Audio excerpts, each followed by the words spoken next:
Shanti അറിയണമേ.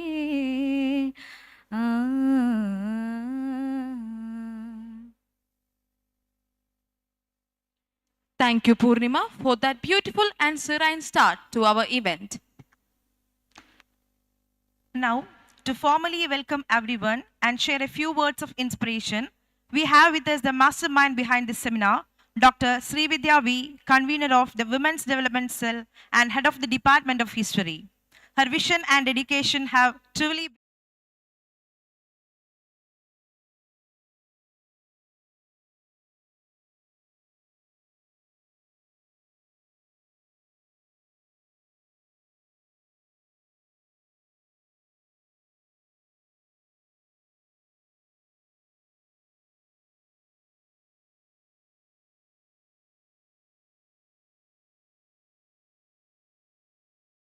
seminar on Voices of the Marginalized. Today is a special day for our college, and I am truly honored to see each and every one of you here. And I extend my heartfelt gratitude for joining us in this conference. First of all, let me welcome you all for coming here today. I am delighted to introduce our chief guest, Professor Indu Agnihotri, who has warmly accepted our invitation to join us today. It is my privilege to welcome you, ma'am, to this event. I would like to welcome our beloved principal, Reverend Father Dr. Jolly Andrews CMI, whose trust towards us and constant encouragement was this seminar. Welcome, Father. I also welcome our Honorable Higher Education and Social Justice Minister, Dr. Bindu, who takes special interest in this conference in her absence. I also take this opportunity to welcome our Vice Principal, Mary Miss, has been a constant source of inspiration. Welcome, ma'am.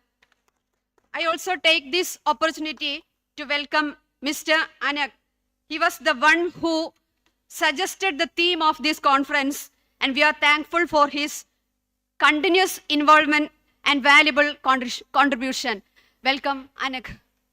I also warmly welcome our IQAC coordinator, Dr. Shindo KG, who is always enthusiastic about this event in his absence. There are eminent personalities sitting on the dais who consented to be a part of this conference. I welcome all invited speakers and teachers and students from various institutions, Dhisha volunteers, and other personalities. Once again, I welcome you all. Thank you.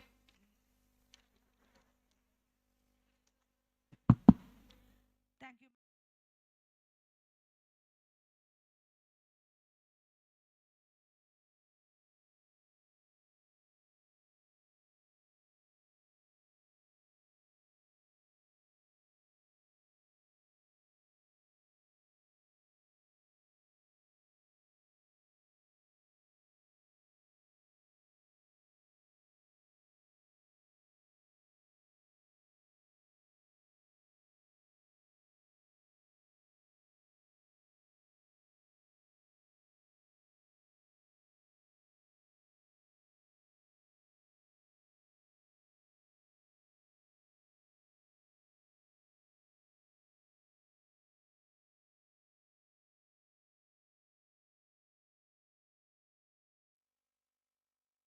Dr. R. Bindu, the Honorable Minister of Higher Education and Social Justice of Government of Kerala, who will be inaugurating this historic two-day international seminar on voices, resistance, and social inclusion, rethinking and discovering the narration of the marginalized.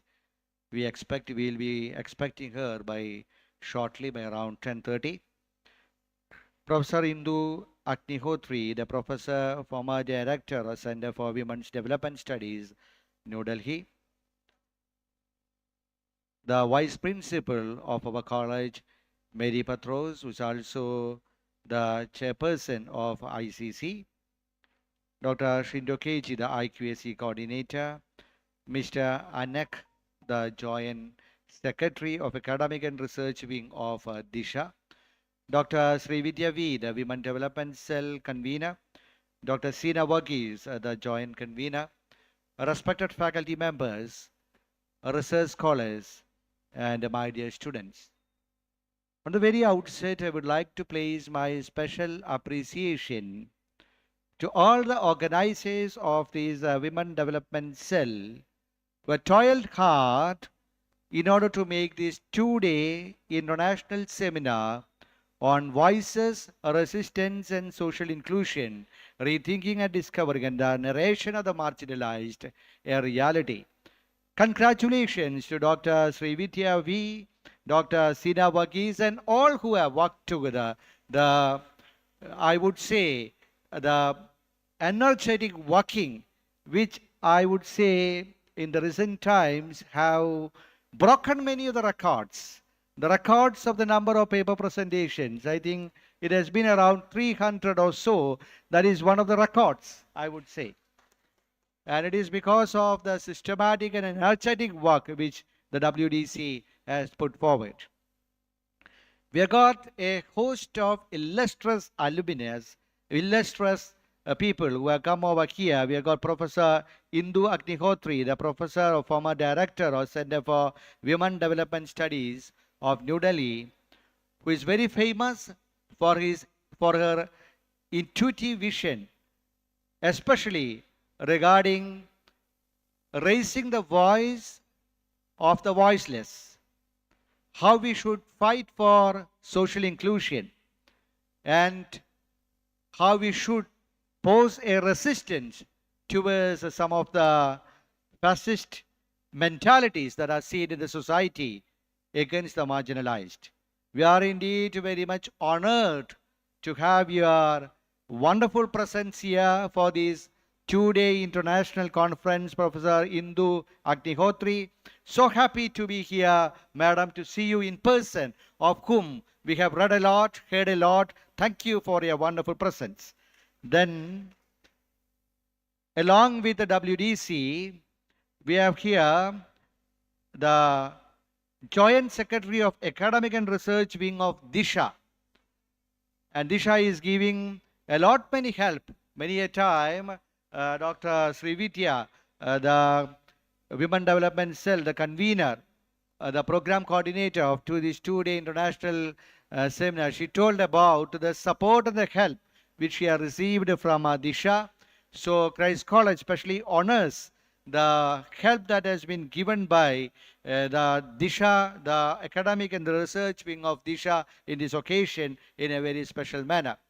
We also got the student volunteers of WDC, the NSS volunteers, the faculty members, the research scholars who have come from different parts of Kerala and different parts of India and even different parts of the world. We are so happy to have your wonderful presence here. I would like to share with you during this wonderful occasion a word about St. Chavra Kuriakos Elias, the founder of our CMI congregation. When I just had a gaze towards this seminar, Voices, Resistance and Social Inclusion, the first name that came to my mind was our own founder, St. Chavra Kuriakos Elias. You know, he was a person who showed what a true revolution is, what a true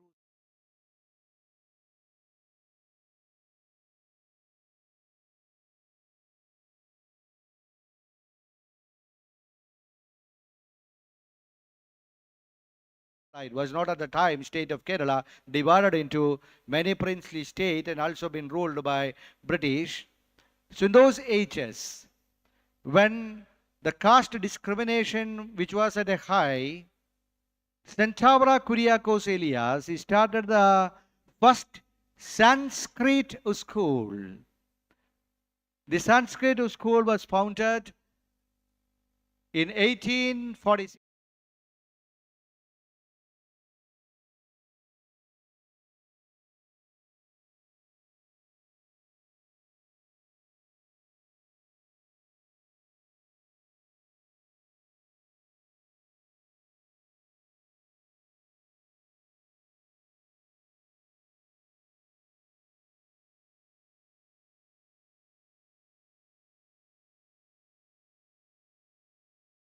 The so-called privileged of the society were fortunate to learn that language. They were also underprivileged. So many a teachers turned aside. So we won't teach Sanskrit to such a class. So he searched for a Sanskrit teacher all over the Kerala, and finally from poverty. Poverty is close to our land, perhaps some 20, 30, 20, 25 kilometers from here. He got a teacher, a Sanskrit teacher. And what he had in the mind was, when you're able to teach this Sanskrit to all the students, irrespective of the caste and creed, it will instill in them a sense of social belongingness and a social justice, to feel and to have that strength that we everyone are equal. We everyone are equal. Equal in the eyes of the God. And he wanted to show that point. And such a person is a founder of CMI congregation, a person who championed for the social justice. He wrote, when he wanted to establish a congregation for women, CMC congregation, his primary aim was, in those age, the girl students should get education. His primarily aimed to start a hostel in those days for girls was only if they got a hostel and a conducive atmosphere where the girls could study, would the society would be empowered.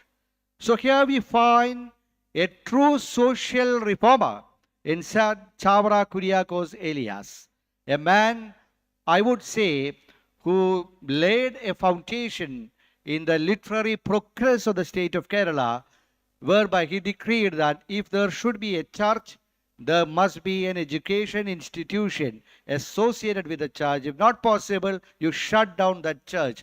That was a decree which St. Chavra gave.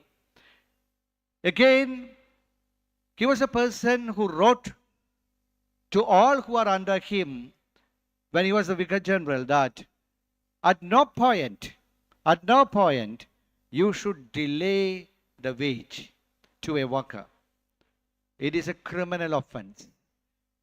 And I would say when St. Chavra wrote it, Karl Marx hasn't written the Das Kapital. That was his foresight. That was his spirit of inclusion. That was his, I would say, the resilience which St. Chavra has shown.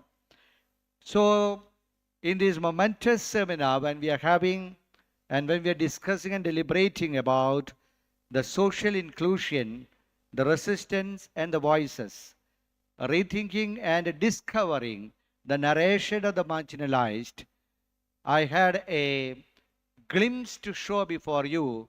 Perhaps more and more research should be made on this genius, a genius who wrote so many literary pieces, including the Anastasio de Raktasakshita, which perhaps can be labeled as the first Gandagavyam in the literary piece of the Malayalam.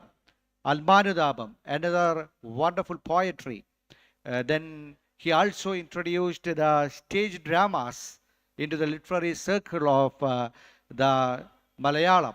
A person, let us fondly remember him in this wonderful occasion.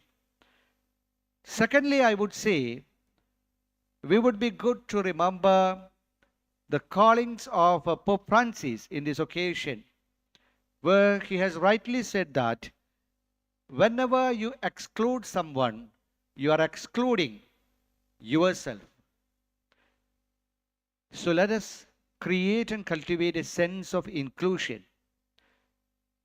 The sense of inclusion should actually happen in our inner heart. We may say something, we may act something, but the thing is that really is that change happening within us. Gandhiji used to say, my life is my message.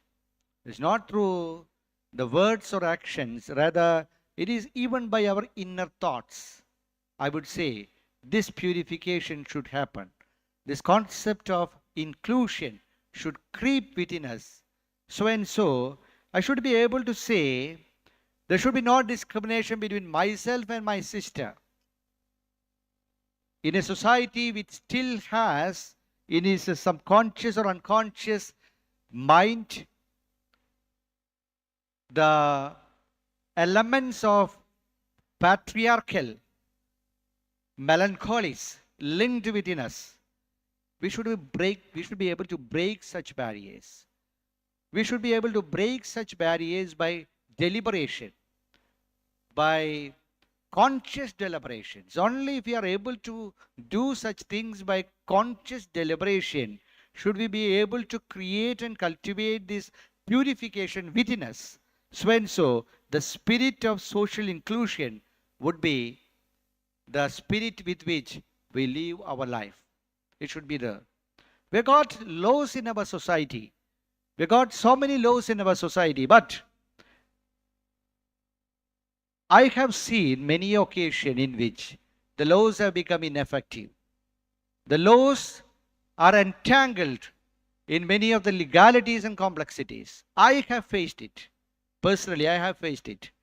So, only if the society, only if each one of us imbibe the spirit of social inclusion, the spirit of feeling one with who are marginalized, will we be able to give the true and real justice to those who are in the society. Resistance. I would say, let us again remember the father of our nation, Mahatma Gandhi. How he showed the resistance to those British Raj, to a country which have been said that the sun will not set. This man, and under his umbrella, and under his guidance, we said, we will not obey you. We will not obey the British Raj. We will make the salt. We will disobey the unjust rules and the unjust laws. And we were together under his, I would say, able leadership to raise our voice to ensure the resistance in a non-violent manner. We celebrate October 2 every year, but perhaps we have got our Mahatmaji on our currencies, but of course we sometimes have forgotten him. The spirit with which the Mahatmaji has shown us, the spirit with which he has fought against the social injustice in his own manner, the manner in which he fought and he raised the resistance. So that is also something which we can really ponder upon us. And then we find the different marginalized of the society.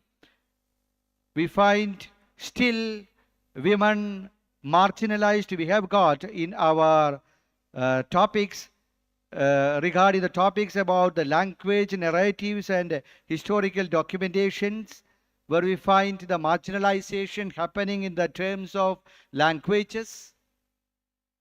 Our Tamil Nadu friends may be more, I would say, vocal regarding sometimes the marginalization. Sometimes they are suffering because of the marginalization, because they are suffering the tribals who are facing the marginalization.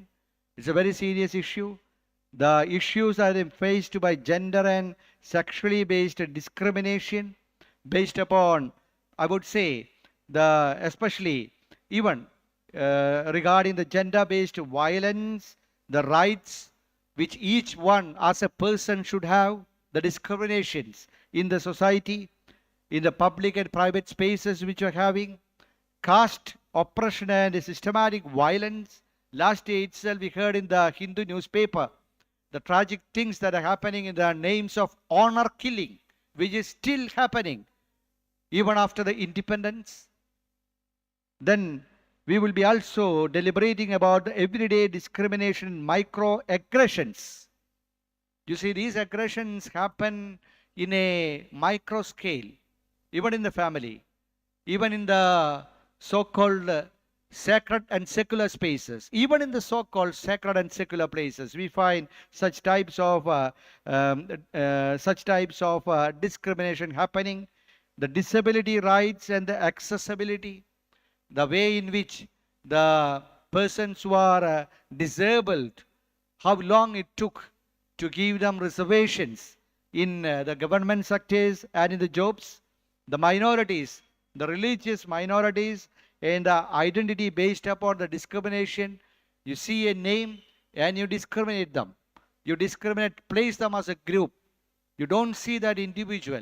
You don't see that, I would say, the family. You don't see the person behind such types of discrimination still happening in India, in the different parts of the world, the different types of discrimination faced by religious minorities, the conflicts, displacement, and the marginalization of the migrants.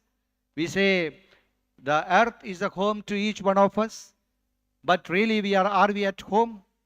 Are we really feeling that this earth is ours? We find a lot many discrimination because of the economic injustices, the barrages, the walls that have been built instead of the bridges that we should have, the discrimination in the place of workplace, the professional barriers, and we will be also speaking about the digital rise and the cyber violence, which is another, I would say, very serious forms of discrimination. We found it, how because of the digital violence that people who are having a good mind, a noble mind, are threatened, trolled by social media, the aggressiveness behind such things. So we will be also studying about the methodological approaches to study the marginalization. Wonderful themes, the 10 themes. This decalogue, I would say, would be really highlighting into the different aspects of, I would say, how we should create a better world, how we should create a better India, how we should create a better Kerala. And then only, I would say, these 2-day international deliberations, which is seriously deliberating upon the issues of marginalization, social inclusions, would really meet its goal. We have got a host of talents here, renowned persons here who will be talking with you, interacting with you. So, research scholars and my dear students, you take this opportunity to interact with the great legends who will be coming over here. You share with them, talk with them your feelings, your, I would say, your issues, and that would be really an enlightenment for each one of us to jointly create a better society for each one of us. So we are very happy that Christ College, our Women Development Cell, is today organizing this 2-day international seminar. I wish all of them a wonderful day. We would be also having a lot many group presentations, and dear participants who come over here from other colleges. I would make a small brief about the Christ College Autonomous Irinjalakuda. We have got at present around 5,189 students.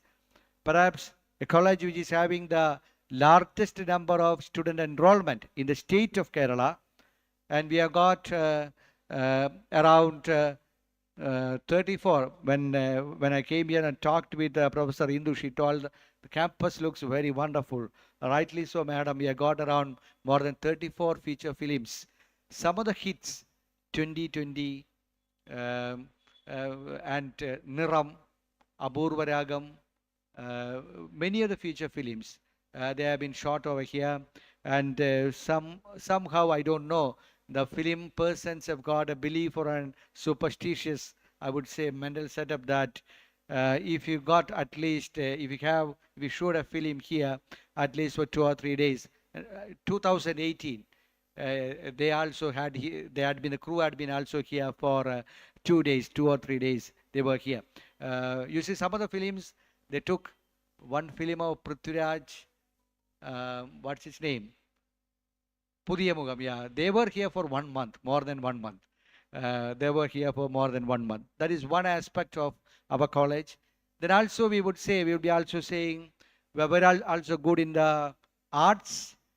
In this stage, madam, we had in the last academic year more than 10 days of Kathakali. You see, we think that our institution, you know, when you hear the name of our college, you know which category we belong. But we should know, we should also create a sense of cultural renaissance to show what the culture is. And in this stage itself, we have got the social exhibition of our disabled students. We have got our institutional distinctiveness, Savishkara. Savishkara is the institutional distinctiveness of our college. What we will be doing is that we will be bringing the differently abled students of 4 neighboring districts. There will be around 700 to 800 differently abled students who will be coming over here. We had it as a celebration for 2 days for the last 7 years. And this year also we will be having our Savishkara on November. Teacher Rijamis, it is on 20, 28 and 29. On November 28 and 29. We are expecting around 1,000 differently abled students to come over here. It's a 2 days of celebration. And earlier we thought that it was a program whereby it was a charity program. It was a charity program. We bring them here and we make them happy. Of course, they are very happy when they come over here. That it is not just a charity program. It is a justice program also. Because what we will do is that we will make all our first year UG students to interact with the differently abled students. So we teach them humanity by this interaction rather than by our speech. We teach them humanity. When they interact with the differently abled students, what our father manager who has given his benedictory blessings to this wonderful international seminar here, he will be of course present here for the valedictory function. He told that the next year, this year, we should also bring our parents also to this Savishkara. Our parents should also see how good our youngsters are. Of course, the parents sometimes think about the youngsters that they are not up to the mark. They are not up to the mark. That is sometimes a feeling which the parents have. But when our students interact with our students, we have got a charitable association, Tavanish. The students of Tavanish, our students, they interact with these differently abled students. And if our parents are able to see it, how tenderly and how effectively and how efficiently and how energetically, how empathetically our students are interacting with these differently abled students, the parents will really realize how good and how virtuous our youngsters are.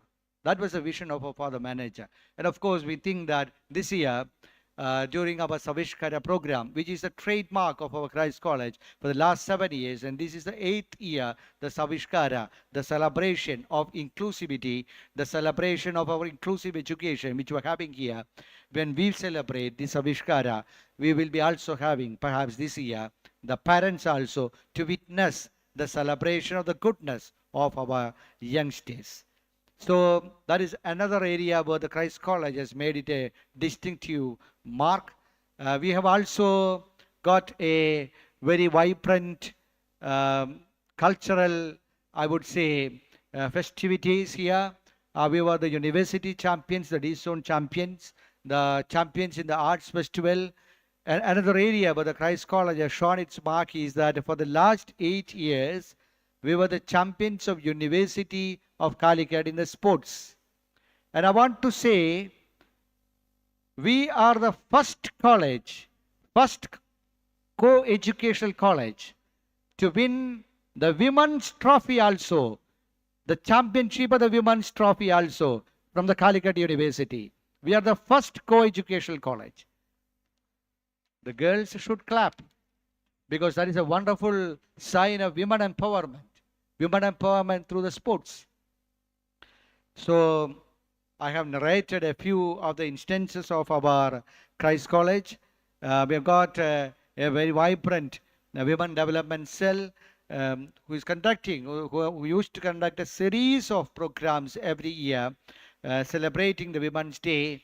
So we are very happy that now they are organizing this 2-day mega international seminar.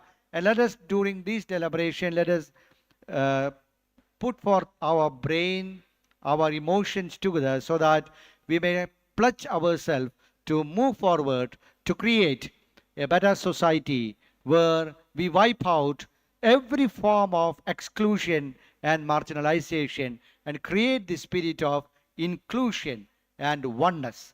And also interact with the giants who are coming to this conference. Have a wonderful time. I've been asked to speak more by Women Development Cell convener Sri Vidya Miss. That is why I spoke with you at such a length. So have a wonderful time. Let us come together. Let us deliberate together and make this possibility of coming together and pledging ourselves to create that. We make a better India, we make a better Kerala, and we make a better world by removing the glimpses of discrimination even from our inner heart. Then and there we will find the true realization of this international seminar. Have a wonderful time. Enjoy the campus. Enjoy the serenity of the Christ College. And have a wonderful time. The volunteers would be there. They would be helping out there, showing you, guiding you all through the different, I would say, the nuances of this seminar. Enjoy yourself and with a clean heart and with a steady mind, let us move forward happily to show that this seminar has really rightfully changed my perspective, changed my vision. So I, from now onwards, will work together for the rightful inclusion, the spirit of inclusion in my day-to-day life. Thank you. Thank you so much. Thank you. Thank you, Father, for your inspiring address. Now, moving forward with our program.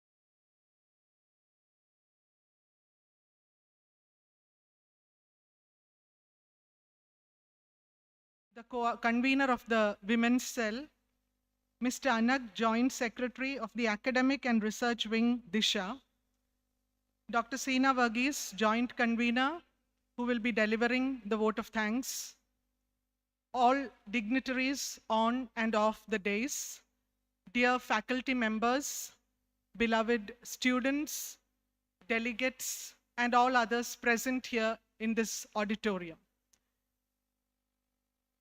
This morning, we are witnessing a historic moment as far as Christ College is concerned. though the Women's Development Cell has been functioning in this institution ever since it became a co-ed institution, that is in 1992. At that time, it was called Vikasini.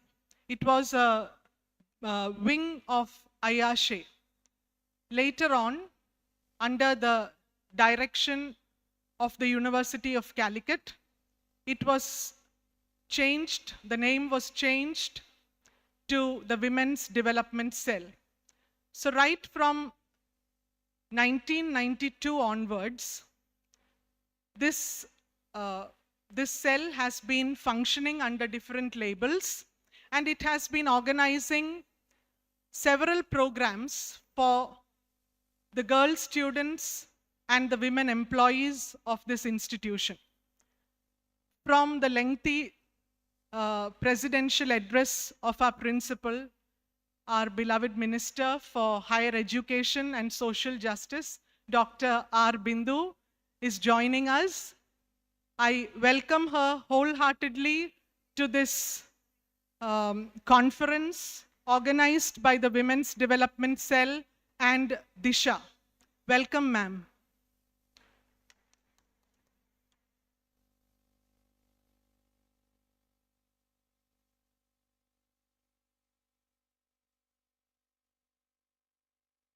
Okay, so hopefully I won't have to drag on like Father Principal did, because our minister is already here. So I'll just finish what I was saying. Christ College has always been committed to the cause of social inclusion, whether it is in the form of Savishkara, as Father Principal said, which aims to make the differently abled students a part of society, and thereby also creating a platform for valuable lessons being learned by the student community of the college.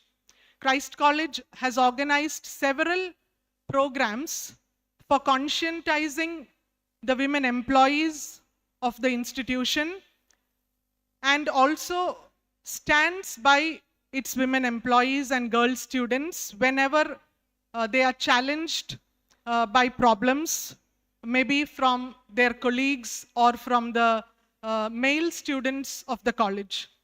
So this is a very pertinent, a very relevant topic that has been chosen for this jointly organized conference, an international conference, that is Voices, Resistance and Social Inclusion, Rethinking and Discovering the Narration of the Marginalized. We know that however much we might claim to have moved forward, however much we might claim that we are a progressive society, as Father Principal pointed out, even today in the so-called literate state of Kerala, God's own country, we often witness, we are often made aware of honor killings, etc. And of course in various fields at workplaces, how women are being marginalized, exploited, suppressed and oppressed. So it is high time that we as women and also our male counterparts, the men, we raise our voices against all these kinds of suppression, oppression, marginalization and exploitation. So I hope this international conference on this particular theme will provide ample opportunity for all the delegates to interact with the resource persons, to share your ideas. And I hope this 2-day conference will give you food for thought, and you will have something to take away when you leave Christ College. Often we participate in such programs. We wax eloquent on these kind of themes, but when we reach our homes, probably homes where this kind of marginalization and exploitation may be happening, we fail to speak up, we fail to raise our voices. So may this conference enable you, empower you to raise your voice against all forms of marginalization and discrimination, whether it is in your homes or in your workplaces or elsewhere in the society. So I congratulate both the conveners of the Women's Development Cell, all the members of the Women's Development Cell, and also the volunteers of Dhisha for coming up with this theme. And I hope you will have fruitful interactions with the resource persons they have planned to bring here for this conference. Wishing you a very enlightening 2 days at Christ College. Thank you. Thank you, ma'am, for those encouraging words. To grace the occasion, our esteemed Minister of Education has arrived. Next, we have the inaugural session. It is now my privilege to introduce and welcome Dr. R. Bindu, Honorable Minister for Higher Education and Social Justice, to officially inaugurate our seminar. Dr. R. Bindu has served as an Associate Professor of English Literature at Sri Keralavarma College, and she has been a steadfast advocate for the voiceless throughout her personal, professional, and political journey. Her work resonates with the theme of our seminar, as she has consistently championed inclusion, equality, and empowerment for marginalized community. With great respect and gratitude, I invite you, ma'am, to deliver the inaugural address to the 2-day international seminar on voices, resistance, and social inclusion, rethinking and rediscovering the narration of the marginalized. Welcome, ma'am. Honorable President of the session, Reverend Dr. Jolie Andrews, Principal, Christ College, Honorable Chief Guest of the Day, Professor Indu Agnihotri, respected Professor Mary Patros, Dr. Shinto KG, Sri Anag, Dr. Srividya V, Dr. Seena Varghese, respected dignitaries on and of the dais, and dear delegates. At the very outset, let me congratulate the organizers for taking the initiative to organize an international seminar on marginalization, resistance, and inclusion. The theme of the seminar has much contemporary relevance, and it points towards aspirations to actualize an egalitarian society where all born on this earth will be treated alike. Close scrutinies of the ways in which power operates and its different ramifications are the need of the hour, and the covert attempts to mask the manipulatory tactics of the power structures through discourses and accounts of the dominant sections should be exposed in order to provide momentum for the vengers from the margins to secure a just and inclusive society. I take this opportunity to congratulate Women's Cell Christ College and Dhisha for joining hands together to address such a politically important task. Human societies are highly stratified, and we can see different layers of unequal power relations. Societies which boast to be the greatest democracies are crisscrossed with all sorts of discriminations, inequalities, injustices, and exploitation. We can see blood-drenched stories behind the success of different societies thriving all around the world. Almost all societies are hierarchical or pyramidal, and at the apex of the power pyramid, we see the privileged, rich, elite, white male. There is the systematic exclusion of the subaltern classes, gender, races, castes, and other sections from the society. There is the systematic erasure of the subaltern sections from what is called as history, or the official accounts of the lived experiences of human creed.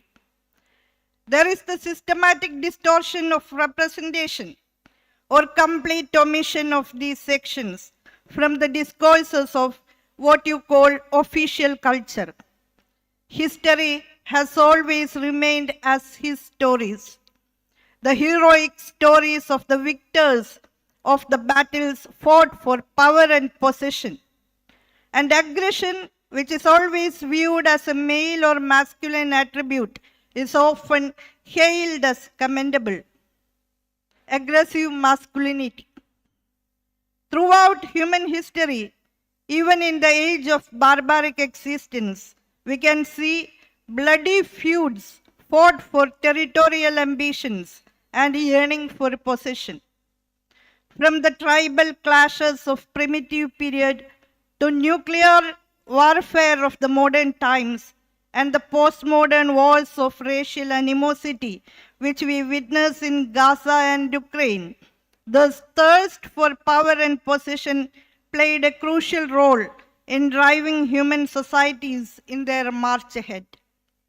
During contemporary times, despite wider educational opportunities, the so-called democratic values like freedom of thought, speech, and action, improved socio-economic conditions and better living standards, in many countries around the world, aggression, exploitation, and violence are on the rise.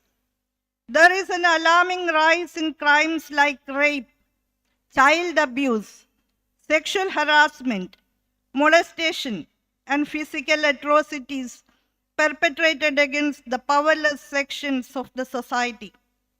In countries like India, the rotten or degenerated remnants of feudalism get mixed with the market-oriented ethos of capitalism, and the oppressive dimensions of both these systems jointly affect the lives of the downtrodden or the marginalized sections. Those who are relegated to the margins are robbed of their voices and are very ruthlessly suppressed and silenced. Even from ancient times, Indian society proved itself to be highly hierarchical by projecting Varnashrama Dharma as the central organizing principle which legitimizes social practices which sustain and reproduce callous inequalities and injustice. The callous caste system exerted deep-rooted influence on the Indian ways of life and on Indian psyche. The Varna system is itself was characterized by unequal power relations and stratification. Women also, irrespective of their class and caste, enjoyed an inferior or secondary social status and were relegated to the margins as far as power and position are concerned. Remember, in ancient India, if women and Shudras ventured to study Vedas, it was expected to pour molten lead into their ears. Texts like Manusmriti legitimized such inequalities and served a lot to maintain unequal relations of power. Feudalism, with its ruthless casteist approaches, treated majority of the population as mere slaves and exploited human labor and completely denied human dignity to the vast majority. The capitalist system grew and expanded itself in societies like India without completely dismantling the degenerated roots of feudalism. With the advent of industrial revolution, the relations of production as well as power changed a lot, and the ways of exploitation were cleverly masked, and cosmetic changes are brought about to cunningly cover up the injustices implicit in the system. The driving force of capitalism has been the commercial interests and profit-oriented, market-centered ethos. Cultural modernity was an attempt to validate the commercial interests and avarice of capitalist forces. Modernity emphasized rational and optimal use of resources in order to achieve maximum profit. This was related to the economic system of capitalism, where profits and efficiency were seen as closely interlinked. Industrialization and the subsequent modernization needed sources of labor, raw materials, and market facilities for the products of European capitalism dating back to 16th and 17th century. They started to travel across the globe to seek profit and new market for their products. As the European markets and factories could not produce expected profit from European markets, they started to undertake voyages to other countries and continents.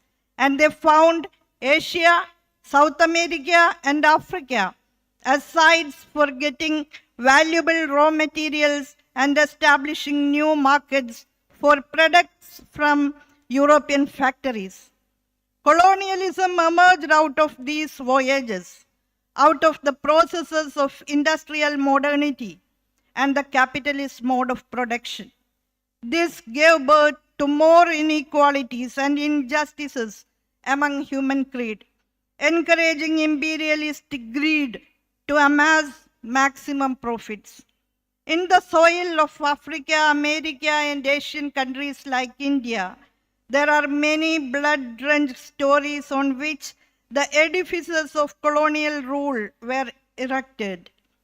Heartless crimes were perpetrated against the natives in the days of colonial subjugation. Inequalities based on different axes like class, gender, race, and color of the skin were taken as granted and permissive according to the norms prescribed by the system.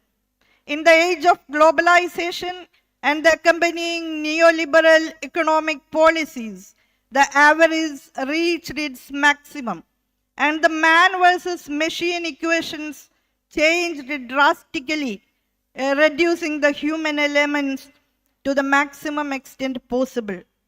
Human beings are ruthlessly discarded as used orange peel. This use and throw culture or the disposable culture rule the world today. The vital saps are sucked out and the remnants are being discarded unconditionally. That is what you call the disposable culture of the present day. Manifestations of power and its manifold manipulations have attained diabolical proportions. Even though battles are fought for justice and declarations are made for securing equality through UN proclamations, heinous atrocities are being perpetrated against vast majority. It was Marxism which started its influence in the late 19th century and early 20th century, which provided inspiration for the oppressed and the downtrodden sections to realize their real role in society and to fight for their rights. All the new social movements which provide momentum for the struggles related to various marginalized sections inherited the political legacy of Marxist ideology in one way or the other. Today, we see around us vital slogans raised by women's movements, working class movements, trade unions, LGBTQI communities, resistance against racism like the Black Power movement, etc., and active movements from the margins to the center and to the forefront. The hitherto marginalized sections make their voices heard, their presences felt. After the UNCRPD, United Nations Conventions on the Rights of Persons with Disabilities 2006, we are witnessing an increased awareness about the rights of the differently abled people also. Ensuring barrier-free environment for them is one of the main preconditions of an inclusive society. We have RPWD Act accordingly. A just society is one which everybody can enjoy a barrier-free environment in their lives. A very creative and congenial atmosphere where all individuals can actualize their self as they like. A positive environment where everybody ensures the well-being of the other. Sreenarayana ഗുരു പറഞ്ഞതുപോലെ അവനവൻ ആത്മസുഖത്തിന് ആചരിക്കുന്നവ അപരനും സുഖത്തിനായി വരേണം എന്നുള്ള അപര പരിഗണനയുടെ അടിസ്ഥാനത്തിലാണ് നമ്മൾ ആധുനിക കേരളം കെട്ടിപ്പടുക്കാൻ ശ്രമിച്ചത് എന്ന വേറിട്ട ഒരു ചരിത്രം നമ്മെ സംബന്ധിച്ചിടത്തോളം ഉണ്ട്. അത് എത്രമാത്രം പൂർണ്ണമായി നമുക്ക് മുന്നോട്ട് കൊണ്ടുപോകാൻ കഴിഞ്ഞു എന്നുള്ളത് പരിശോധിക്കപ്പെടേണ്ടതാണ്. So to create such an atmosphere, not only systemic but also attitudinal changes are necessary. And I hope this seminar would provide ample scope for presenting alternative accounts and deliberations on the issue of securing equal rights for all. Expecting the seminar to be fruitful in this regard, I wish all the very best to all the participants and officially declare the seminar as opened. Thank you. Thank you so much, ma'am, for that inspiring inaugural address.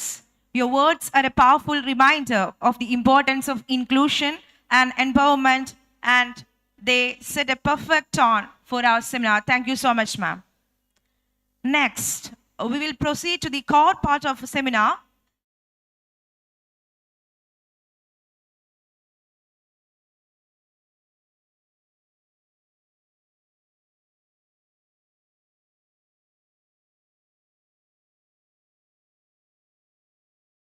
Social inclusion and justice, making her an ideal speaker to set the stage for our discussion. Professor Indu Agnihotri holds a PhD, MPhil and MA in History from Jawaharlal Nehru University.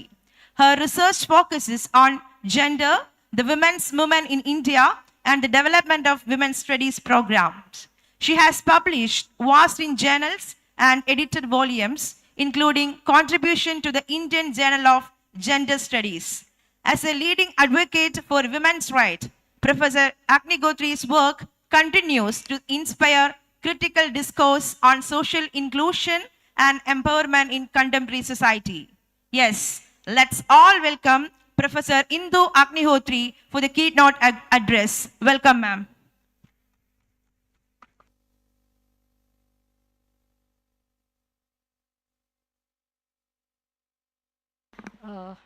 Good morning and thank you very much for inviting me here. I am very happy to join all of you in this discussion, and I hope it will be a stimulating and provocative discussion. My regards to all on the dais, all the dignitaries, Father Jolly Andrews, the Honorable Minister, who has left me speechless. I told her there's no need for me to speak after you've said what you have, because you've laid out the sort of program and the issues for the next 2 days.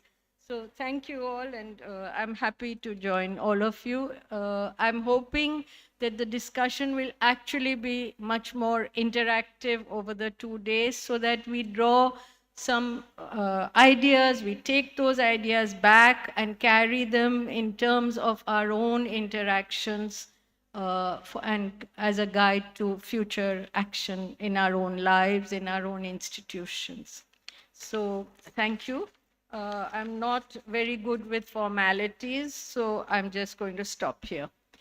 Now, the title of my presentation is called Confronting Marginalization, drawing on documented histories of resistance. Why I do this is because I draw upon my sort of twin disciplinary locations of history and women's studies. Can you hear at the back? Can you hear? Yeah, okay, fine. So when we talk about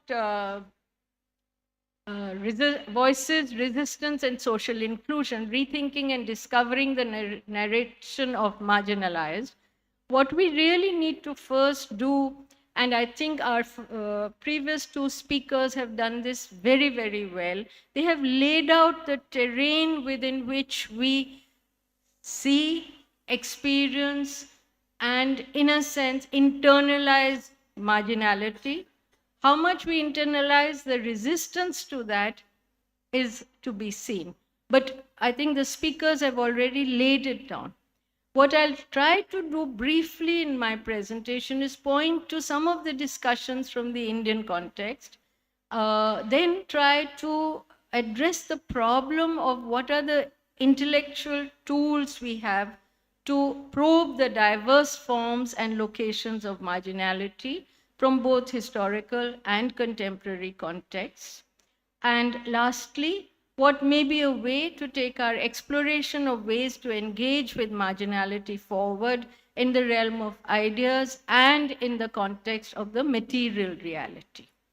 I hope that some of this discussion will help us to make a dent in terms of the engagement with structures which keep marginalities intact and in fact create new and construct new forms and new platforms for perpetuating marginality. I believe that the ways in which we understand marginality are critical to the frameworks we develop, which we evolve to address the issues of inequality which lie at the form of all forms of marginality. I propose that we delve into the rich archive of historical studies at the local, regional, sectoral level, including examples from Kerala, to see how in earlier phases, people through their struggles negotiated extreme violence, brutality, and repression to overcome hurdles, tried to build solidarity, sometimes across caste, gender, and different sectors of society and economy, to advance the struggles for the rights of human dignity. To this end, I propose a couple of things. What is the location that we see in marginality, and how does the concept note that was circulated put it out? The concept note specifically talks of social exclusion, persistent phenomena across civilizations of the systematic exclusion of certain groups. It reminds us of the critical area of historical inquiry and contemporary concern. It goes on to speak of oppression and the attack against the marginalized community. I hope that is in the plural, although it is written in the singular. And of an increasing pace of working with the human rights defending fraternity in efforts to curb this increasing double discrimination of the oppressed community. The note speaks of the violations of the rights of the religious minorities, the Dalits, tribals, and the denial of access to opportunity, service, and benefits, and the existence of everyday inequalities. It goes on to assert that marginalization must be addressed by changing the systems and practices that perpetuate it. The question, as all of us know, and that's the fundamental question, how do we do that? Where do we stand today with struggles on some of these basic issues? You know, speaking after the minister, I can tell you, it's very refreshing. This is the second time I have spoken in a seminar after your honorable minister. Let me tell you, coming from Delhi, it's a very refreshing change, where we are often subjected to grand treatises, grand statements on women, women's dignity, divine status, women's empowerment, but all of it is framed within an ideological construct which is extremely retrogressive, which seeks to reinforce age-old prejudices, which seeks to marginalize communities not just in terms of religious minorities, but other communities and other forms of marginality. And all of it is done by people in power, people in responsible positions who are responsible for taking decisions. That's why I'm saying, coming from Delhi, the seat of power and the center of this discourse of reinforced marginalization on a national scale almost, it's very refreshing to hear a minister at the state level speak in the tone that she did. I have to admit that. I will not go into the definitions of marginality that the note puts forward or what we have, but it also speaks of certain people, so it gives certain names of those who have engaged with the issues of marginality over history and in society.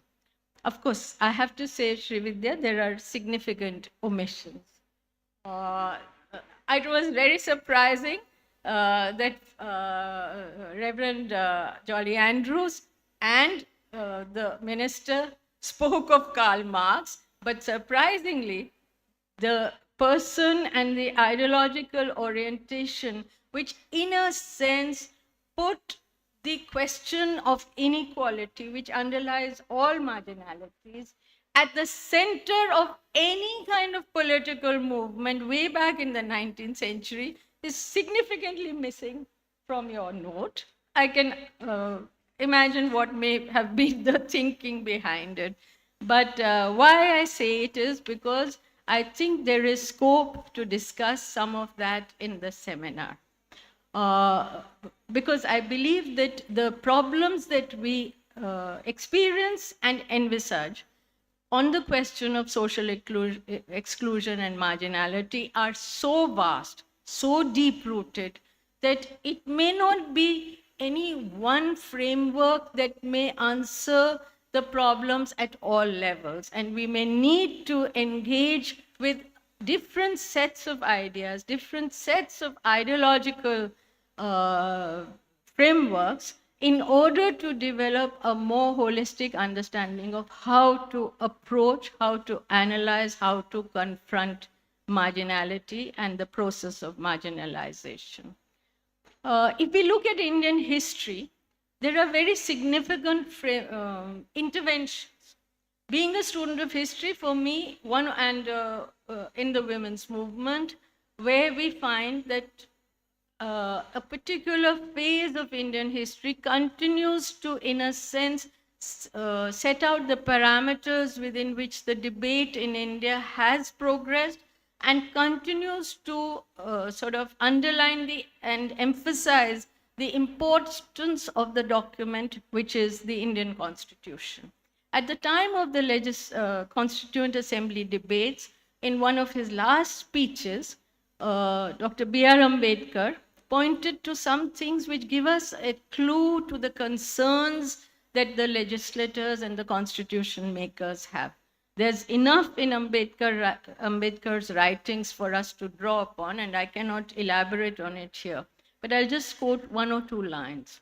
One of the things he said is, we must begin by acknowledging the fact that there is complete absence of two things in Indian society. One of these is equality. On the social plane, we have in India a society based on the principle of graded inequality, with elevation for some and degradation for others. On the economic plane, we have a society in which there are some who have immense wealth as against many who live in abject poverty.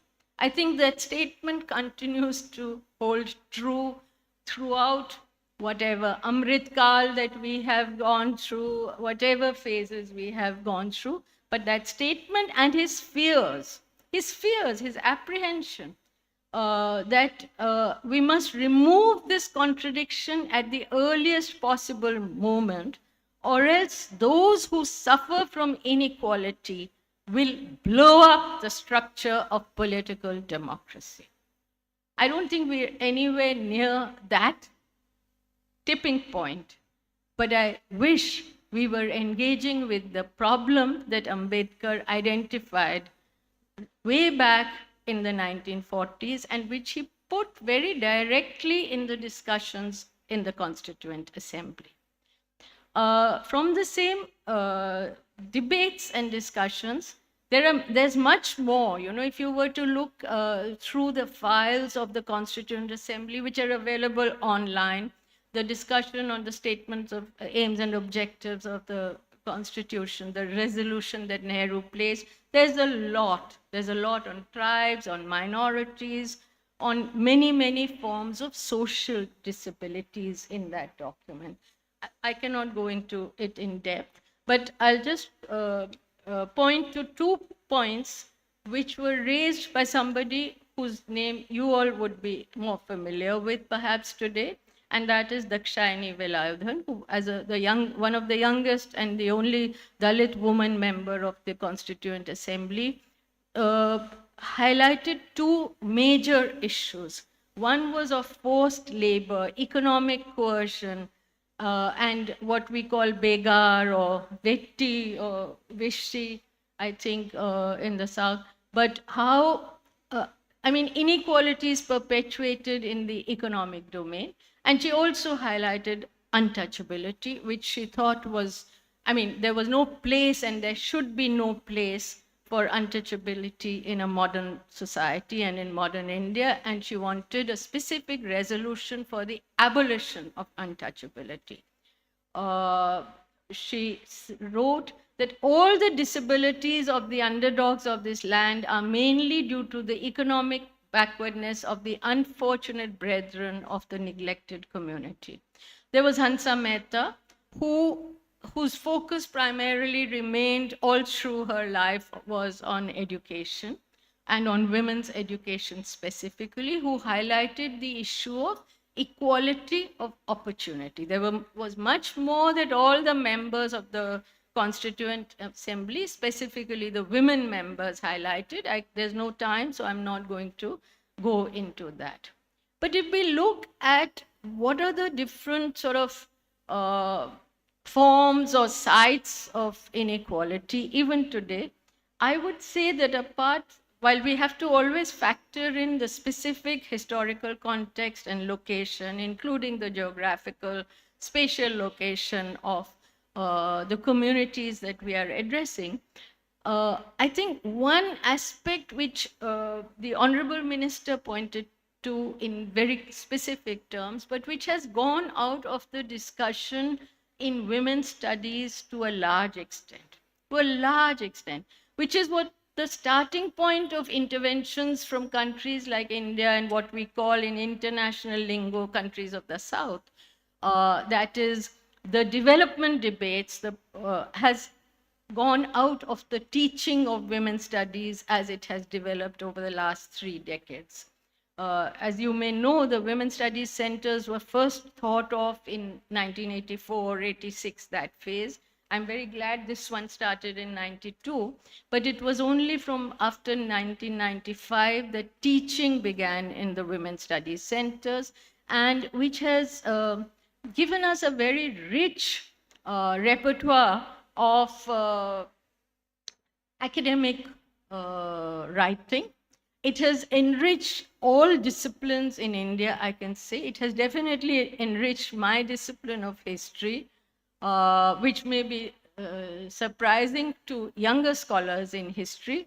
But I can tell you, when I wanted to do my research in one of the premier universities in 1975, I was very specifically told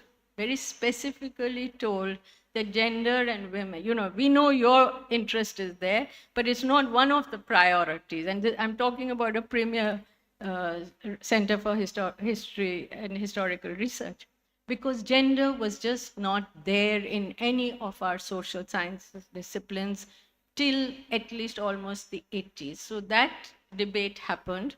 What I find is that while caste, tribe, identity, and the identity-based locations of marginality have been spelt out at great length in the last 2 decades or more in our writing, in our discussions, including genders, the various gender identities, the LGBTQI, the disability discourse, all that. However, somehow, what has gone out to some extent, I think, is the underlying reality cutting across almost all forms of marginality, and that is poverty and the development linked inequalities that are not only existing but are being perpetuated and which are increasing, because we're just not I'm putting it strongly. I don't mean that this is the only statement one should make about the way the women's studies discourse is going. But unfortunately, the identity debate and the framing of the identity debate within the cultural studies framework has, in a sense, undermined the discussions or marginalized within women's studies the discussions in terms of the underlying material conditions within which marginalities are framed. And I think, to me, that remains both an academic, an intellectual, and a problem which you encounter every day on the ground. Because ultimately, whatever form of marginality that we are talking about, social disabilities is the word that some of our constitution makers talked about, but these are being perpetuated within an overall context where state, society, government are sort of deliberating on it. They are making policies which are, in a sense, reinforcing all forms of marginality. In fact, they are highlighting certain forms of othering, social exclusion, policy level exclusion, which in fact goes against the grain of everything that was thought of when an independent India was envisioned.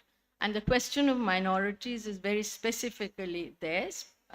It's there in our everyday lives, in a sense. In Delhi, North India, today I can say that the question of marginalizing of certain communities and the sort of privileging of the mainstream majority community, not just in terms of policies, but in terms of a discourse on nationalism, the othering of those whom a certain political dispensation seeks to marginalize is one of the biggest challenges that we face in terms of understanding and confronting marginality today. Where do we stand? There's one issue which I have. What are the tools, intellectual tools, ideas that we have developed, evolved to examine and understand marginality? I think we have moved very far from the discussion when we started talking about women particularly. And women are not the only marginalized community, although women are there in every marginalized segment or community. But it is not as if it is only women. Why I'm raising that is because there's a manner in which the discourse on women's rights sometimes proceeds, including within our academia, including within what we call feminist debates, where the focus shifts from equality per se, to gender parity. It's a very, very specific sort of intervention. It is an intervention which is very much coexistent with the neoliberal discourse. The neoliberal discourse does not want to factor in equality because the whole system is based on perpetuating and increasing inequalities. And I think the level at which inequalities have increased in the last 3 decades in India it's not hidden from anyone. What happens is, if the discourse in what is seen as feminism, feminist studies, feminist movements. I mean, it's not a term which I use. I prefer to use the women's movement because I think the particular brands or strands of feminism that we see in India are today more and more comfortably ensconced within perspectives of bourgeois feminism. And they are comfortable to coexist with neoliberalism. Therefore, they do not raise certain kinds of fundamental questions. Unfortunately, for those who would like to be more complicit with neoliberalism, the reality and the fact is that the moment you start probing marginalities, there are questions which come from the ground which do not allow you to be so complicit and so much at ease with neoliberal discourses. So that's the reality, that there is an ideological strand of bourgeois feminism which is perfectly comfortable, which does not raise issues which are fundamental in terms of the underlying objectives and development policies, which is where our debates originated from in the 80s, 70s, in fact. So because I think in present day India, even gender parity is not possible. You know, within the framework of capitalism today, the mode and manner of capitalist development, even gender parity, leave alone equality, which is a much more generalized social objective and goal. Fact is, even gender parity is not possible. But there is a strand within the women's movement which likes to sort of, so it is feminist foreign policy, feminist institutions, feminist publishing.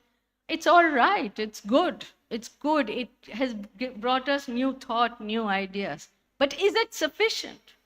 Is it sufficient to address and confront the marginalities and the social basis of marginalities that exists in our society?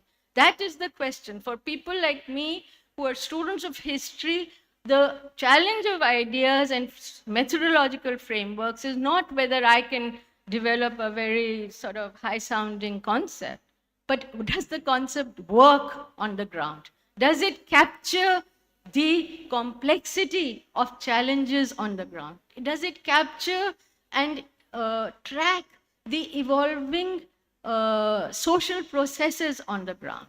And to that end, I try to give you examples. And I'll ask you, I mean, you know, sometimes our own scholars are taken up by they're enticed by the framework of feminist discourse and cultural studies also to some extent. Sometimes we do not think that these concepts are coming from societies which are very different.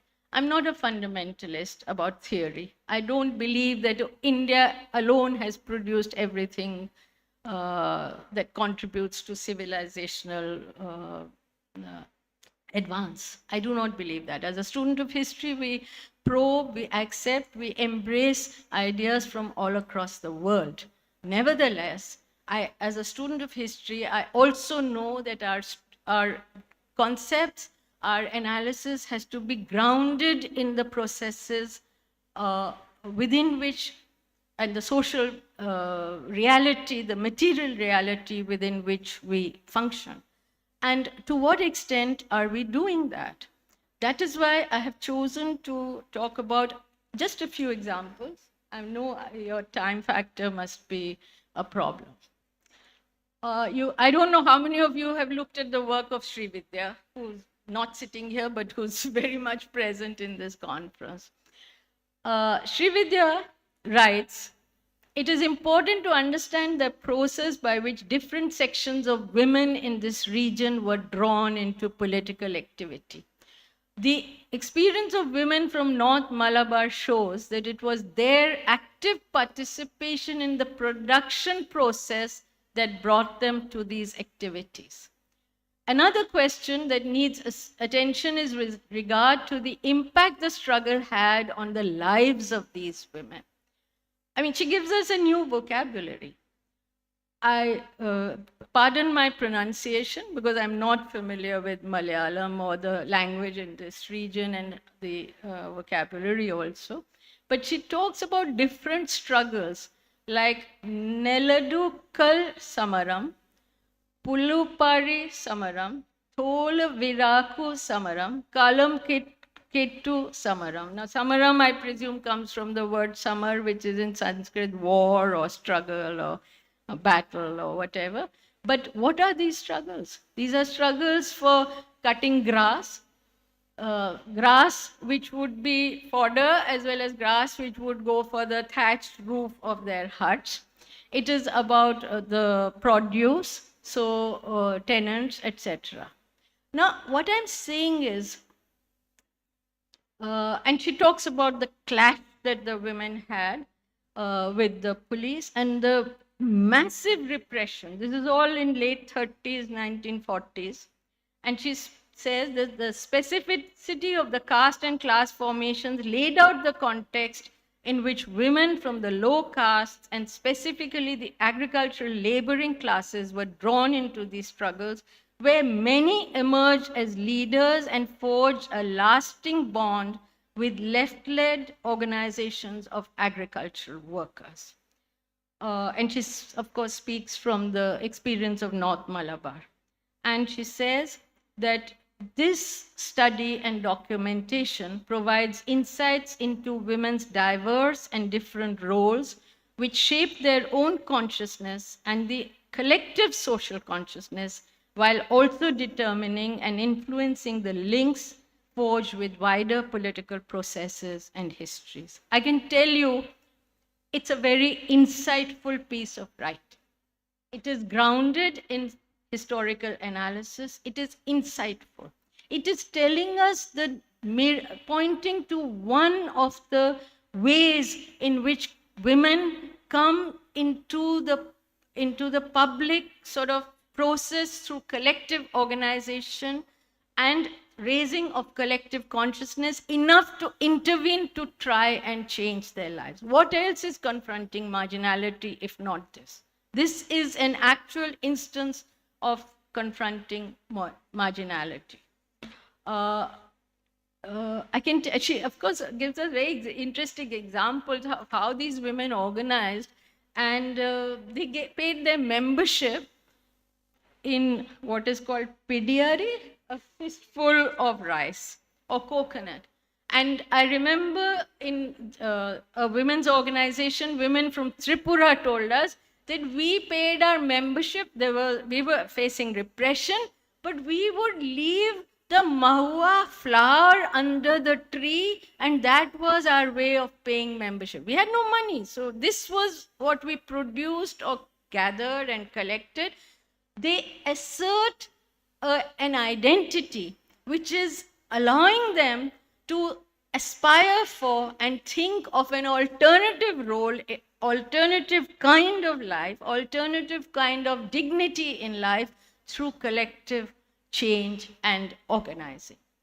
And of course, the repression these people faced was remarkable.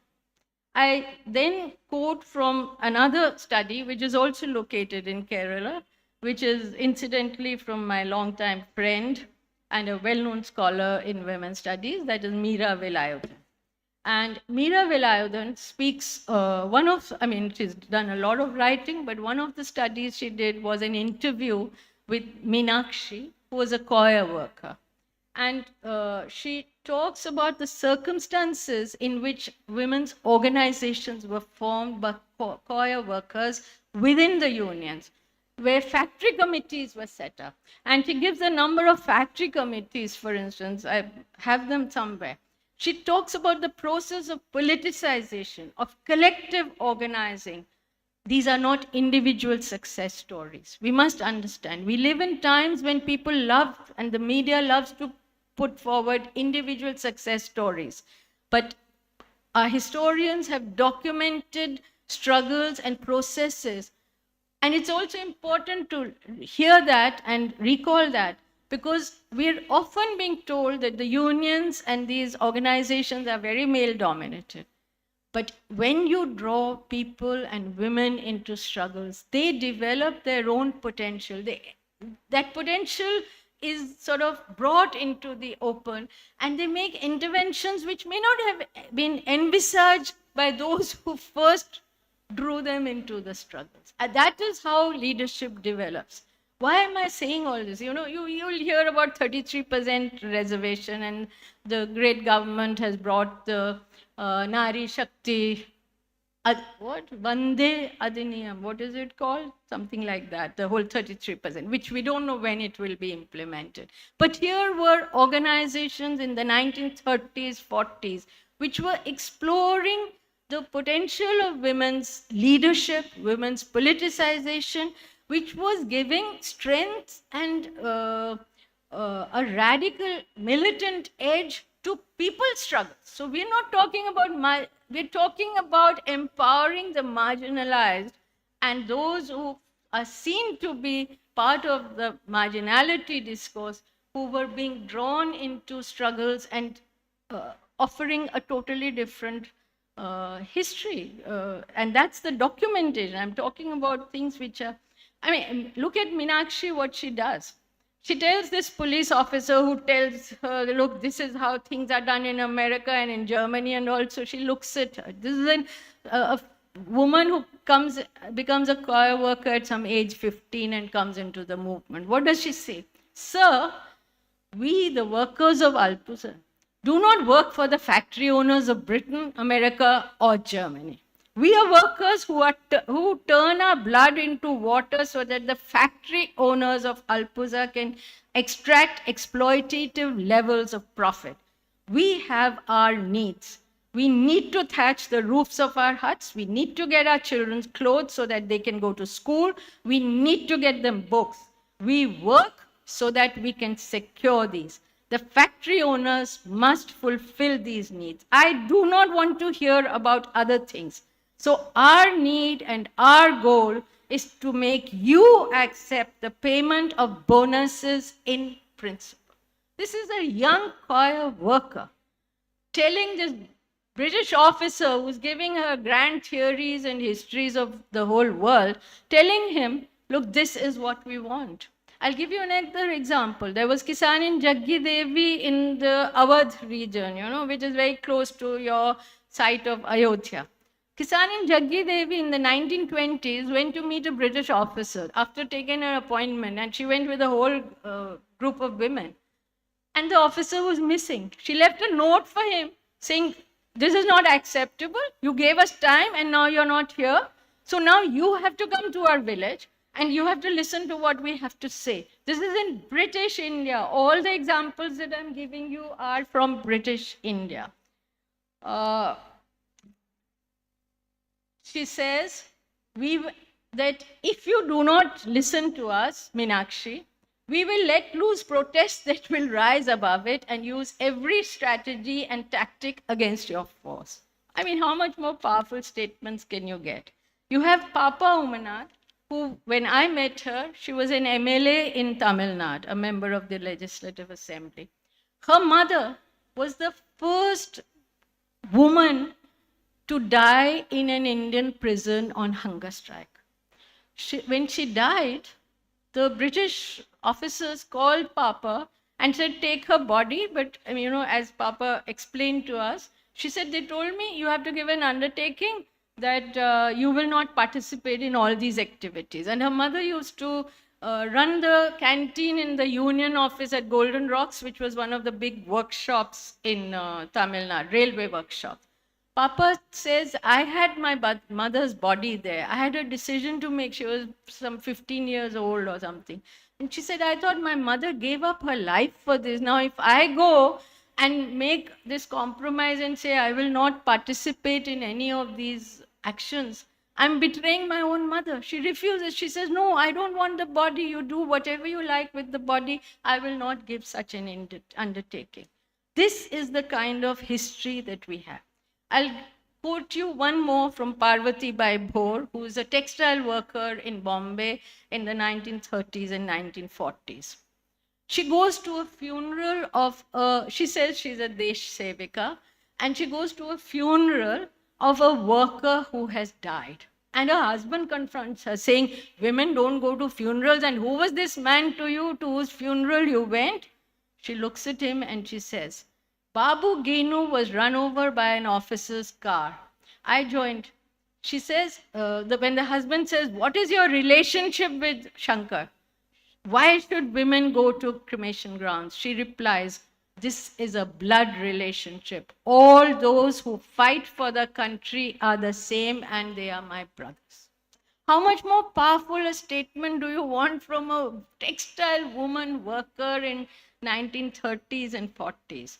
She goes on to describe a 200-day strike in Bitia Mill, one of the big mills of Bombay, textile mills, and how consciousness was sort of a very conscious, organized struggle took place, what it achieved, what it did not achieve. Every struggle does not achieve something.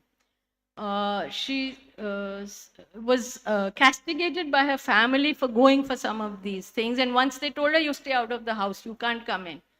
She says, "I told them I did not commit a big crime. I will sleep outside all right, but I will not leave this house."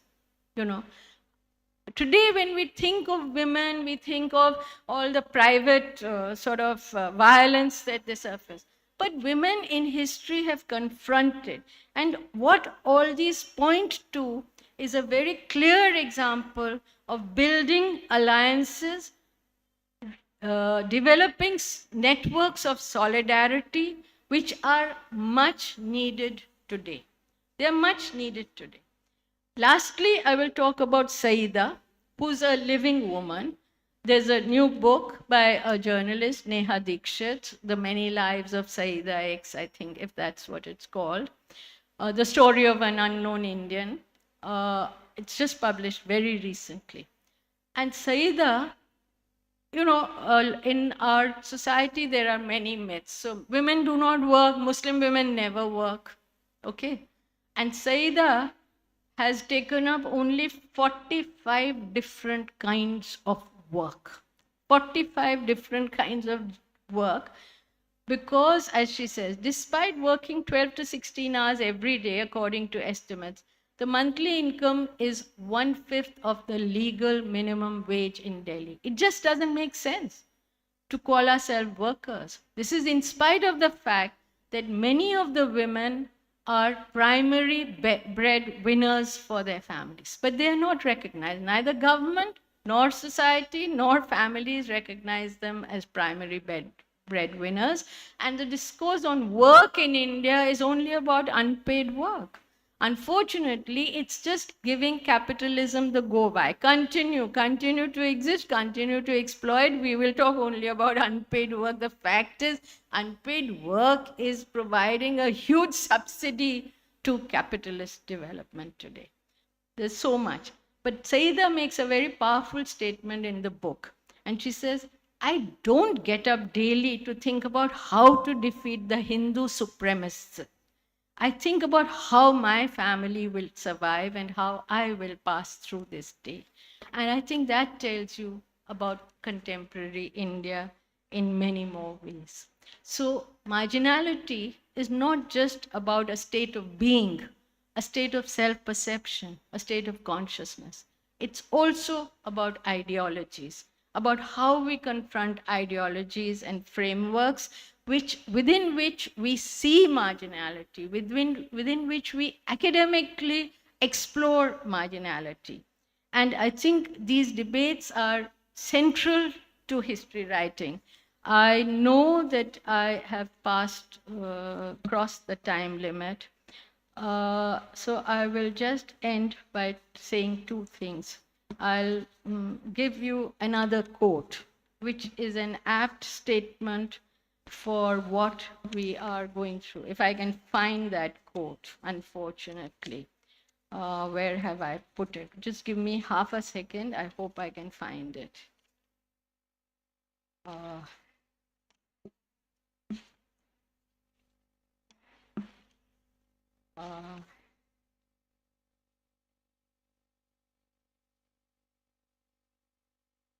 Oh no.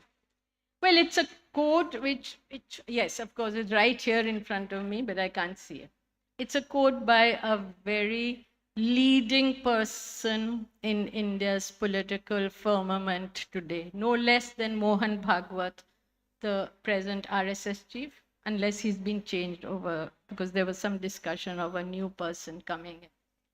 This is a statement.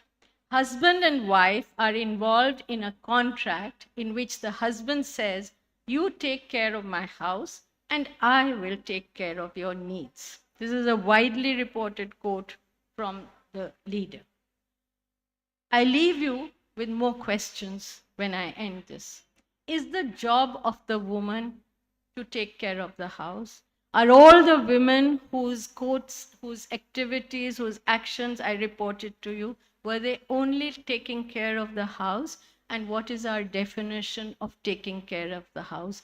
These women were redefining the notion of family, taking care of the house, of their lives and their roles in many, many different ways. And today, given the neoliberal reality, where one wage, one salary is not sufficient even for the middle class, leave alone for the working class, where there is no minimum wage except maybe in a state like Kerala. I can tell you, in vast parts of the north, in the organized sector, there is no minimum wage except for the public sector and that aspect. Otherwise, and the new labor codes have, in a sense, institutionalized an informal economy within the formal organized sector. That is the way the law is going. What I'm asking you is, how many husbands can provide for their wives, leave alone their families today? So this is the neoliberal world.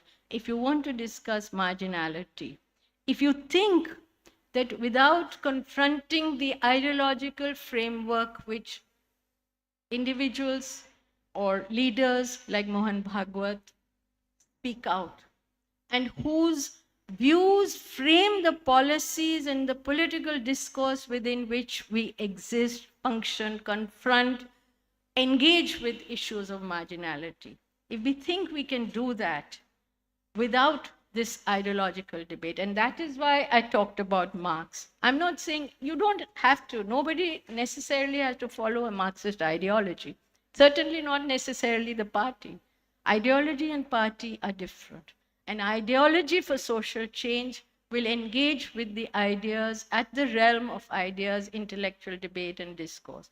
But if you think that we should discuss this debate without taking cognizance of views of thinkers who have influenced social history, political history over the last 150 years in a very big way, who have influenced and determined the history of anti-colonial struggles, of national liberation movements and movements for social change, without engaging with the ideas at the level of ideological debate, and think that only cultural studies frameworks rooted in a sense, reinforcing identity.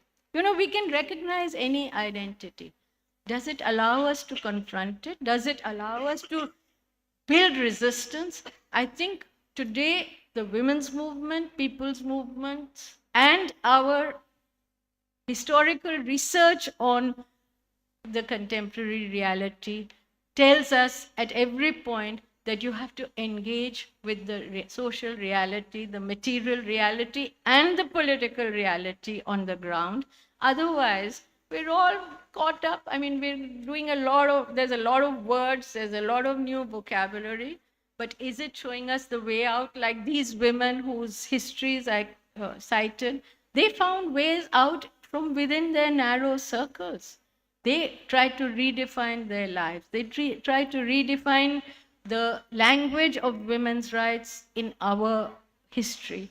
I think we have a lot to learn from them and from the work of scholars like Sri Vidya and other historians who have tried to give us, document those struggles. That is why I feel it is important that we document, we delve into the social processes which led to political consciousness within and from our historical archives to take this debate forward. Otherwise, we'll be having a very rich intellectual debate, but the social material reality may not change. and we may continue to live with ideas which are very retrogressive from the top, which determine policies and the politics of governance. Thank you.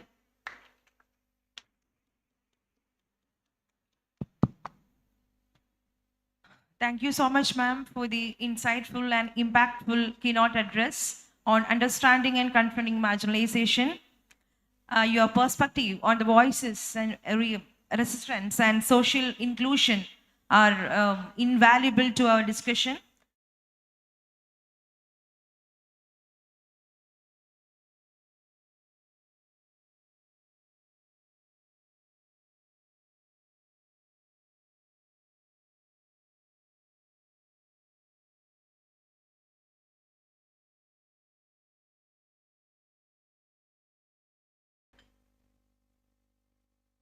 Chief guest of today's inaugural function, Professor Indu Agnihotri, Vice Principal, Associate Professor Pallikattil Mary Patros, Dr. Sri Vidya, Mr. Anak, Dr. Seena Varghese, and all other dignitaries on and off the dais, dear faculty members, research scholars, participants, a warm good morning to one and all. On behalf of IQAC, I take this opportunity to congratulate the organizers, especially the Women Development Cell of Christ College headed by Dr. Sri Vidya, and academic and research wing of Dhisha for organizing such a wonderful seminar in this campus. Without any doubt, I can say that this international seminar will help the faculty members and research scholars from this institution to find new collaborations and quality research publications. Being one of the leading higher education institution, it is the responsibility of Christ College to organize such programs. So the IQAC office is grateful to the organizers for this kind of program in this campus. I invite all delegates and participants from the other institutions coming forward to attend this seminar to explore the facilities available in this beautiful campus. We have a beautiful green campus here. Christ College is known for its beautiful campus.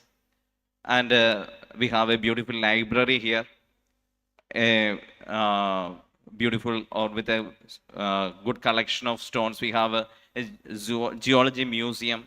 One of the beautiful zoology museum is here. We have an open library, open gym, agro park. We have a lot of facilities, infrastructure facilities with a lot of computer labs, all available here. I invite all the participants and invited speakers to visit all these facilities and have a beautiful time here. I congratulate all of you for coming forward here and attending this conference. I wish all fruitful 2 days in this campus. Thank you. Thank you, sir, for your kind words and support. Now I would like to welcome Anag, Joint Secretary of Dhisha, to share a few words of facilitation. Respected most honorable Minister for Social Justice and Higher Education, Dr. R. Bindu in her absentia, Chief Guest of the Day, Professor Indu Agnihotri, formerly Professor and Director of Center for Women's Development Studies, New Delhi, and other dignitaries on and off the dais, respected research scholars, panelists, and other people. It's an honor for Dhisha as well as the host institution Christ College to host an international seminar on a very important political topic as mentioned by Dr. R. Bindu in her inaugural speech, that in this era of fascism and in this increasing era of marginalization across the world in general, India in particular and Kerala as well, we can see that in every hoods and corners of the world, every people belonging to several marginalization is facing multiple marginalization across the corners, and politically, at this point of time, a host institution like Christ and an organization like Disha, who is involving in human rights defending of queer, disabled, Dalit and Adivasis, Muslim community, women and children, is the responsibility of the organization to have a collaboration and conduct discussions, discourses, and make the people who are coming into the academia to know what is to be researched in an academic institution, what is to be researched in the upcoming academia, and to publish the same is the need of the hour.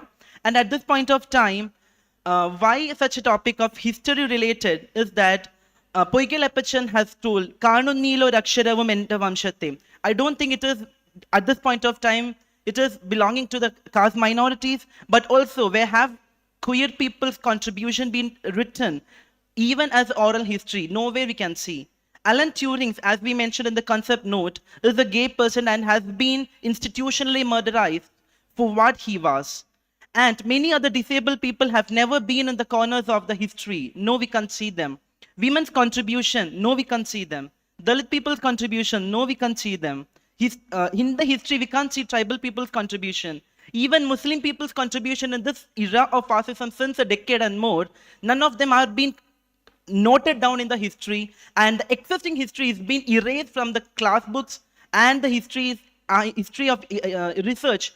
The topic is to be decided by the institution or so. So at this point, this kind of historical conferences and seminars and presenting a paper or hearing to the people who are coming from different marginalized communities and amidst all their hurdles who have contributed to the history, listening to them is a need of the hour. And I hope all the people who are here will be here for the next 2 days and will be contributing to the success of the research of the people who have here to research and to hear and to speak. And in general, hope you all contribute to the success of the seminar. Thank you. Thank you once again. Thank you, sir, for your warm wishes and support for this seminar. Finally, to conclude this inaugural section, I invite Dr. Sina Verghese, joint convener of the seminar, to deliver the vote of thanks.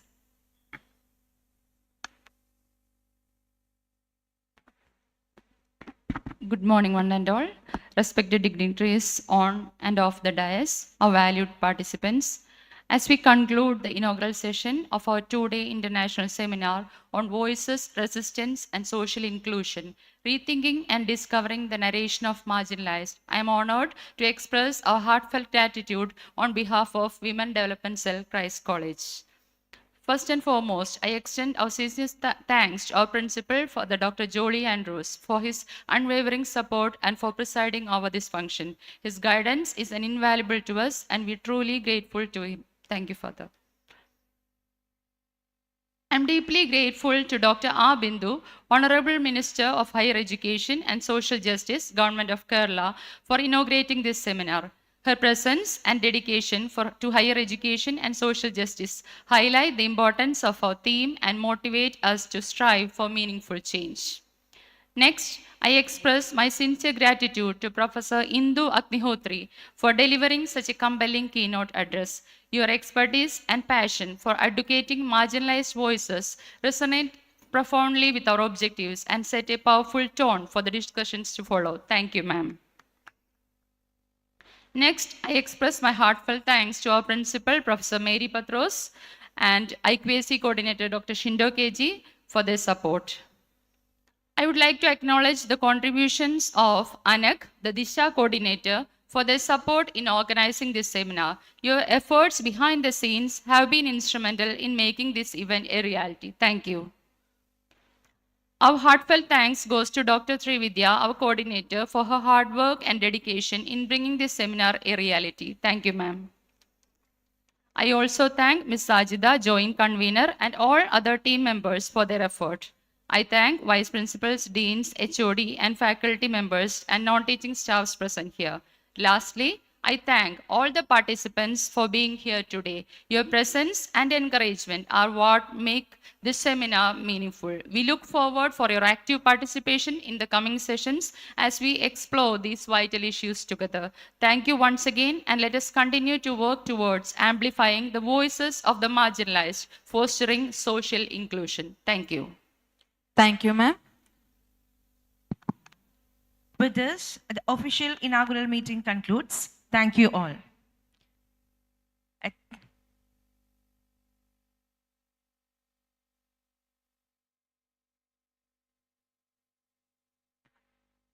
Tea has been arranged in front of the auditorium. Please enjoy a short break of 10 minutes, and we request everyone to rejoin us here in auditorium at 12:20